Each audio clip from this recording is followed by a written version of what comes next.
Et c'est la chose la plus importante lorsqu'on vit comme un moine. Vous ne gérez pas les difficultés au niveau symptomatique, vous les gérez au niveau de la racine. Aujourd'hui, beaucoup de gens construisent leur éducation spirituelle sur Internet. Et très naturellement, ce qui nous intéresse au début, c'est comment avoir accès à la maîtrise de l'énergie, comment formuler une demande à l'univers, comment développer notre plein potentiel. On s'intéresse aux expériences de mort imminente, aux sorties astrales, et j'en passe. Et le truc, c'est que s'il n'y a pas réellement de processus d'apprentissage, on peut très vite se donner l'impression d'avoir tout compris, alors qu'en fait, on a simplement intellectualisé. Alors pour éviter ce genre d'égarement, dans cette vidéo, je vous propose l'intervention de Jay Shetty, qui va partager avec nous l'anecdote de son premier jour à l'école des moines. Et vous allez avoir accès à un enseignement fondamental. Quant à nous, on se retrouve juste après pour partager avec vous une leçon qui, d'après moi, est indispensable. À tout de suite.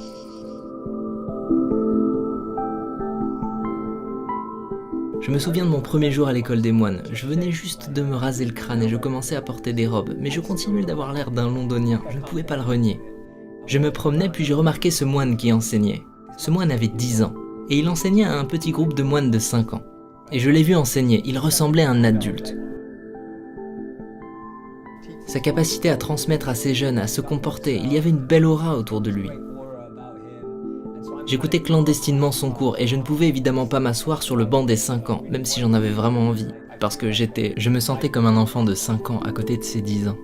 Et je suis allé vers lui et je lui ai demandé ce qu'il faisait.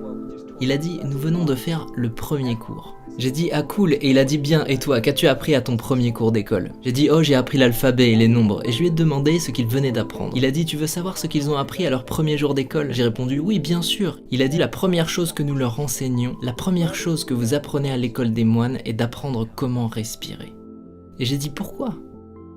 Il a dit « Parce que nous leur apprenons que la seule chose qui reste avec nous, du moment de notre naissance jusqu'au moment de notre mort, est la respiration. Tous nos amis, notre famille, le pays où nous vivons, toutes les choses vont changer. La seule chose qui ne change pas, qui reste avec vous du moment de votre naissance jusqu'au moment de votre mort, est votre respiration. » Il a dit « Regarde lorsque tu es stressé, qu'est-ce qui change ? Ta respiration. Quand tu te sens énervé, qu'est-ce qui change ? Ta respiration. Quand tu te sens triste, qu'est-ce qui change ? Ta respiration. Quand tu te sens heureux, qu'est-ce qui change ? Ta respiration. Toutes les émotions s'expérimentent avec un changement de la respiration. »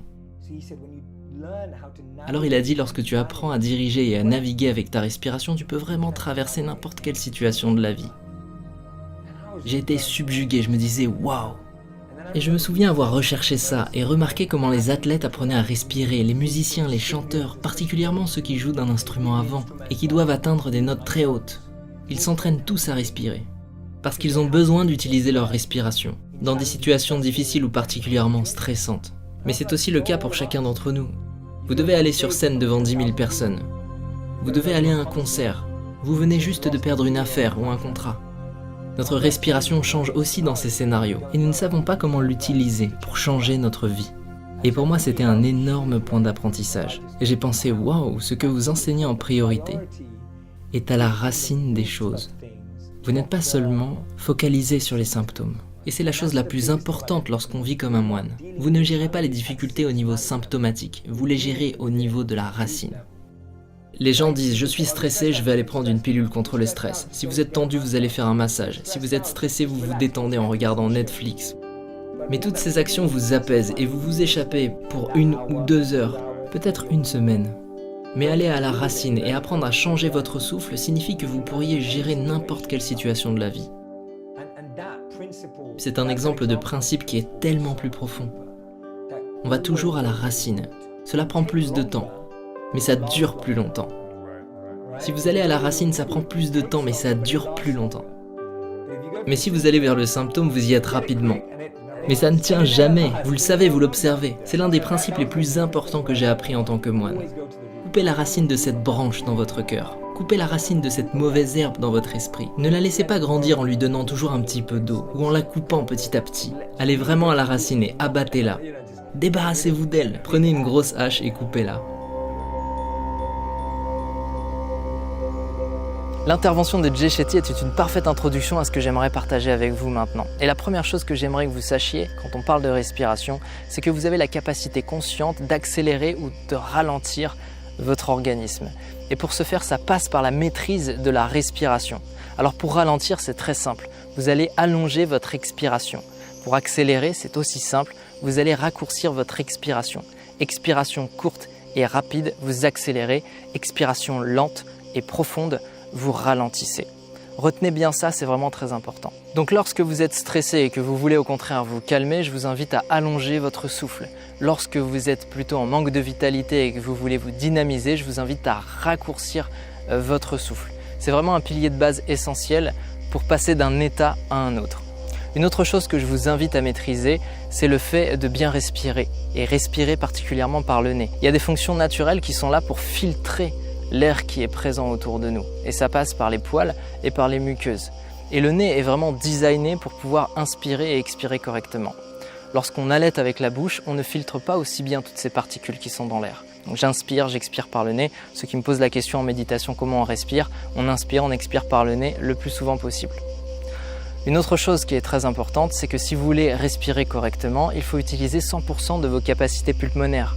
Tout simplement parce que lorsque vous utilisez 100% de vos capacités pulmonaires, eh bien vous diffusez de manière homogène l'énergie dans votre corps et l'oxygène dans votre corps. L'énergie, pourquoi? Parce qu'un muscle qui a de l'oxygène a de l'énergie. Donc à partir du moment où vous respirez correctement, vous vous renforcez physiquement. Donc si vous voulez maîtriser votre souffle, c'est aussi pour maîtriser votre énergie. On en parlera un petit peu après. Donc pour respirer correctement, je vous invite à visualiser que vous inspirez par le ventre, ensuite par les poumons et ensuite juste au-dessus de la tête. Évidemment, c'est une visualisation, vous n'avez pas de poumons dans le ventre ni dans la tête. On est d'accord là-dessus. Mais l'idée, c'est d'inspirer aussi avec le bas et avec le haut des poumons pour pouvoir utiliser 100% de nos capacités pulmonaires. Donc j'inspire ventre, poumon, tête. Ça veut dire que mon ventre se gonfle, ensuite mes poumons se gonflent et ensuite je visualise que j'inspire jusqu'au-dessus de la tête. Faites ça pendant vos exercices de respiration. Une autre chose qui est très importante, c'est que on parle souvent de gestion du stress ou de gestion des émotions. Mais le stress et les émotions, qu'est-ce que c'est si ce n'est de l'énergie? En fait, pour moi, la respiration, c'est la maîtrise de l'énergie. Vous ne pouvez pas réellement maîtriser votre énergie si vous ne maîtrisez pas votre souffle. Et lorsqu'on parle de méditation, on parle aussi de gestion attentionnelle, donc de maîtriser notre attention. Je vous dis souvent, là où va mon attention, va mon énergie, là où va mon énergie, va ma vie. Donc si je maîtrise mon énergie et que maîtriser mon énergie, ça passe par la maîtrise de mon souffle, je comprends que la base de l'enseignement, c'est comment est-ce que je respire dans l'instant présent. Et certains yogis qui arrivent à modifier leur pression artérielle ou leur battement cardiaque le font par la maîtrise subtile de la respiration. Donc ne négligez jamais votre capacité à respirer correctement et c'est la raison pour laquelle c'est aussi important de bien respirer. Enfin, au niveau symbolique, lorsque vous inspirez, vous vous remplissez de quelque chose et lorsque vous expirez, vous vous libérez de quelque chose. Alors si vous faites un travail de respiration, je vous invite à visualiser que votre objectif, vous allez l'inspirer. Si par exemple, je suis stressé et que j'aimerais me calmer, je vais inspirer de la confiance, je vais inspirer de la sérénité. Et si je veux me libérer de mon stress, je veux me libérer d'une énergie que je veux plus, je vais essayer de la souffler. Donc je visualise à l'inspiration, je me remplis de ce que je veux, je visualise à l'expiration, je me libère de ce que je ne veux plus. La force de la visualisation n'est pas à négliger et aujourd'hui on connaît parfaitement la capacité de l'esprit à influencer notre expérience. Je vous invite à coupler vos exercices de respiration avec de la visualisation. Je vous ai dit des choses qui me semblent essentielles. La plupart des gens qui me suivent en formation savent déjà tout ça. Je vous donne des exercices. Donc si vous voulez vraiment en apprendre plus, je vous conseille les formations Immunoconscience, Réa et FlashMed. À chaque fois, on parle de la respiration, on parle de comment maîtriser votre attention grâce à la respiration et on parle aussi de comment gérer vos états émotionnels grâce à la respiration. Ce sont vraiment des piliers de base qui sont très très importants et comprenez vraiment que quand on vous invite à respirer ou à prendre conscience de votre souffle, ce n'est pas quelque chose d'anodin, c'est quelque chose de basique et d'essentiel.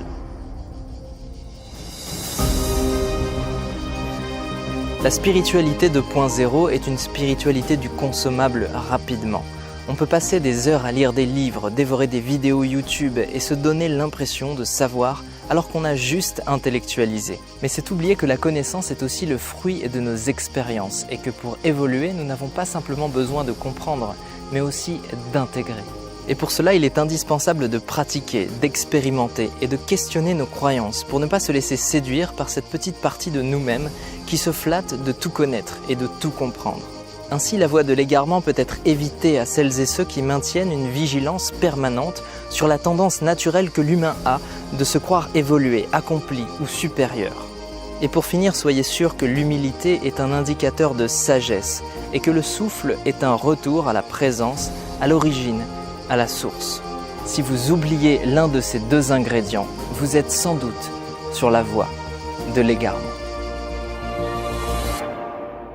Ces sujets sont véritablement passionnants et je n'ai pas forcément la possibilité de les aborder en long, en large et en travers dans toutes mes vidéos. Alors si tu veux en savoir plus, n'hésite pas à t'abonner au mail, c'est le premier lien dans la description ou en commentaire. Tu recevras 1 à 3 mails par semaine dans lesquels je partage plus d'informations. J'essaie aussi de t'initier à des pratiques, de partager mes propres expériences. Et pour les personnes qui ont vraiment envie d'aller plus loin, je partage avec vous des programmes d'entraînement. Merci beaucoup de m'avoir suivi jusqu'à la fin de cette vidéo. N'hésite pas à t'abonner si tu viens de me découvrir, à liker, à commenter, à partager parce qu'évidemment ça va augmenter le référencement de cette vidéo. Merci de m'avoir suivi et au prochain épisode. Namasté.